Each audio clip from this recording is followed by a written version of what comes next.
रवि दाई, तिमी सारा जनताको आशा हौ, भरोसा हौ, प्रेरणा हौ।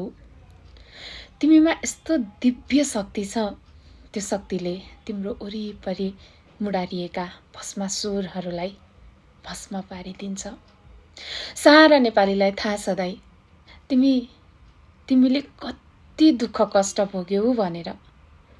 नातिनु मेरो दाई, काँधमा देशको जिम्मेवारी छ, जनताको आशा छ। तिमीले हार्नु हुँदैन, तिमीले हारे देश हार्छ दाई। तिम्रो त्यो तेज आँखा, तिम्रो आँखामा हेर्दा छुट्टै ऊर्जा आउँछ। अनि तिम्रो त्यो लक्षणको पाइला, तिमीले जहाँ कुल्चिन्छौ नि त्यही ठाउँ विजयी हुन्छौ। तिम्रो पछाडि तिमीलाई सिद्ध्याउन जो लाग्छ त्यो नै सकिन्छ दाई।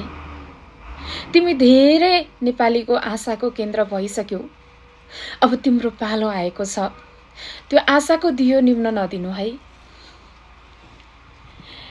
तिहारको दिन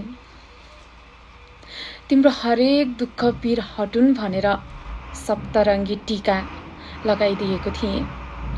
त्यो मखमली माला अझैसम्म पनि जस्ताको तस्तै छ दाई।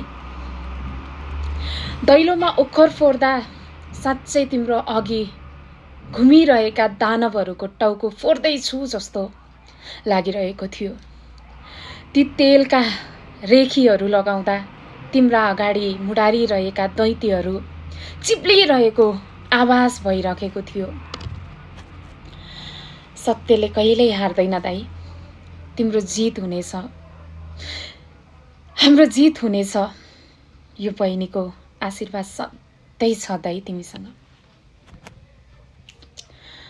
यो लडाई अब तिम्रो मात्र लडाई होइन।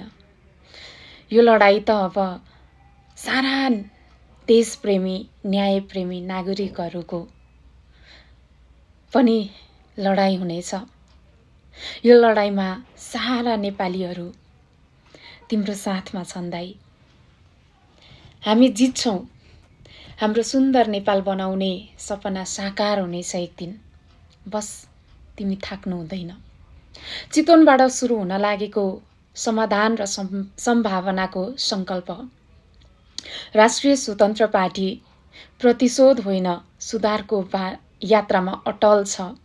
भ्रष्टाचार, कुशासन र अन्याय विरुद्ध अब गाउँ गाउँ, बस्ती बस्तीमा जाने बेला आएको छ।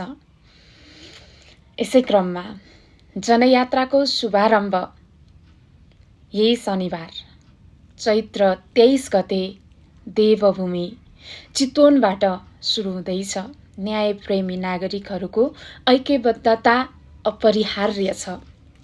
म पनि आउँदैछु, तपाईहरू पनि आउनुहोला है त।